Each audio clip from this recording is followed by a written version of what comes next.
So you got a goal in the first in tonight's game. You got that drop pass from Ole. Yeah, good play by Ole. I don't know if it deflected once or twice, but it went in the net, and it's playoffs. I'll take it. Yeah, you're gonna take it. And then you got that fight in game 1 against Dudas, and then you were just saying that you guys were chatting it up in the box there. Yeah, we were talking in the box. He was like, "That was my first one." And I was like, "That was my second." But I actually fought Mikey Isima COVID year, so that was probably like 3 years ago. But no one really threw any punches. I don't really count it. So I just count my one against Rempel and him. I mean, and he did good. I mean, whatever. He asked me, I was like, "Yeah, I'm all for it. I'm not going to say no." Like, yeah, because you guys were poking each other as you went down the ice, and then all of a sudden your gloves went everywhere. Yeah, and he kind of plays similar style to me. Like, he likes to jaw it up, stir it up. He's got some good skill to him, and so I was all about it. Fired the crowd up, got the boys going, and that's what playoffs is about. Did I see you blow a kiss to him in the camera? They kept switching it back and forth and stuff like that, and I was like, wow. Might as well just have some fun with the fans. Okay, so it wasn't directed to him. It was directed to the fans. Yeah, it was directed to the fans because they do the like home away, and they're cheering, and I just blew a kiss to the fans. That's no disrespect to him whatsoever. Like, okay, I think he's a good competitor, good player. Like, we chatted after the game. No disrespect whatsoever towards him. Like, fight's a fight. Leave it be after that, but. Yeah, that was more directed to the fans. Okay. So I was just like, hey, that's Wagner being Wagner. Yeah, but, I stir the pot, but I respect other people. Like, I don't like to think of myself as a dirty player or like whatever. I like to get under people's skin, however that may be, but I respect my opponents. Now, this year you wore an A, and we really didn't have much of a captain on the team this year. I mean, to put it fairly. Yeah.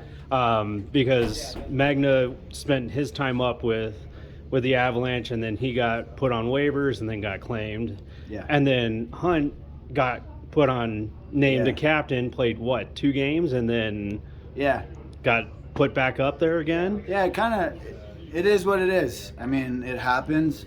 Super happy for Jason, super happy for Brad. We don't really look at it like that. Like, yeah, he's our captain when he comes back down. If he comes back down ever, he'll be a huge help, huge leadership role for him. But that's kind of where we rely on the older guys like Midzi, Hoods, Jakes, Smalls, Vandy, all the guys that have been around for a few years. We all come together, we all have chats, we all kind of get the room going in the right place. We listen to the coaches and we go from there. Like, we don't have a true captain, but I like to think of all of us as true leaders. Oh, and then of course, you being the alternate captain yourself, of course, what role do you think specifically you took on your shoulders as the alternate captain? Kind of same as before. I like to talk on the bench. I like to scream. I'm all positive.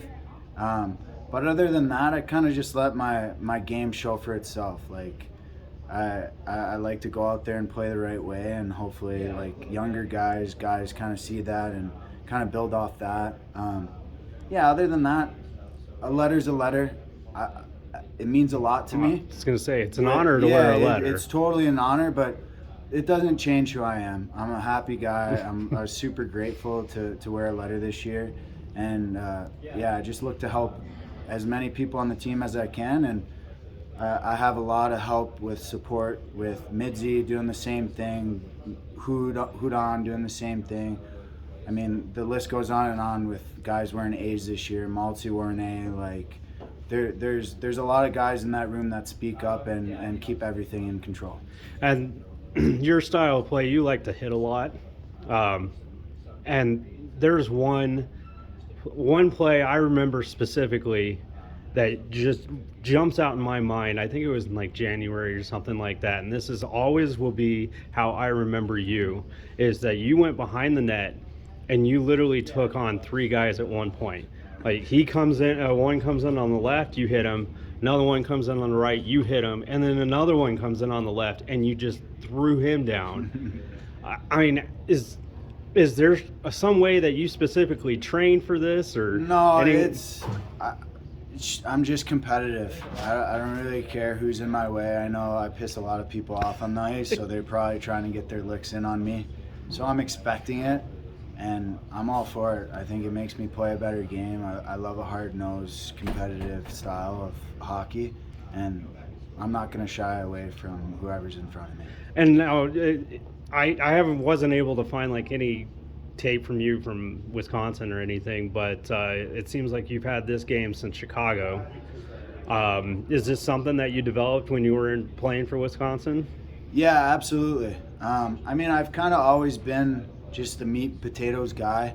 I mean, I have some scoring touch every once in a while, and obviously everyone likes getting points, but to me, a win's a win, and that's what really matters. I love blocking shots. I love being physical, and that's kind of just the way I've always been taught to play. Just with my size, my compete and whatnot. That's just the way I've been raised. Oh, and this year you did have a career high in penalty minutes. Crazy. I don't like that, because those are some. I mean, yeah, I had 2 fights, but the other ones, yeah, I got to knock those down. Yeah, it's like 58 minutes or something like crazy, and I think I don't even know what my lowest one, but it's for sure double that. Like I don't like taking penalties because I like being on the box, and then again, I'm a big PKer. I take pride in that. So I don't like putting our team down in man advantage. And to segue into my next question, perfect, thank you. You block, well, I want to say a different word, a lot of shots. I mean, I've seen 3 shots get blocked in a row by you. How do you get in the mental frame to do that kind of thing? I don't know. I'm out there, and that's part of the game. I don't shy away from a bigger guy. I'm not going to shy away from a block shot. I wear padding for a reason. I mean, if it hits me, it hits me. Sometimes it hurts a little more than others. But so does the goalie. The goalie wears shot. I know, but that's my job, and I take my job very seriously. So if I can block a shot and help the team, that's what I'm going to do. I had 3 shots in one shift, I think, one time in early January, and you were struggling. But you still went out and blocked another one. Yeah, totally. I mean, that's kind of the way hockey works. You're going to battle through pain and whatever it takes, especially playoff time. Like, now you see anyone blocking shots. I mean, that's just is what it is, and that's what it's going to take to win. And this may not be something you want to talk about specifically, but this is you're on a contract year. Yeah. And has there been any talks about an extension or anything like that? No talks about an extension, but I'd like to think they're happy with me. Obviously, I love being here. I love the fans, the coaches. From top to bottom, it's the best place to be. So hopefully it works out for me, and we kind of just go from there. Obviously, I'd love to be back, but it's a business. It happens, but my heart's here in Colorado. And a question I always ask every player, what's your favorite music? I'm not a huge music guy. My wife's more of a music guy. Warm weather's starting to roll around. I'm going to go with country. I love country in the summer. It's nice, relaxing, crack a beer on the boat. That's what I'm going to go with. Okay, makes sense. You and I think 3/4 of the team, if not more. Yeah. So yeah. we'll go with that then. Perfect.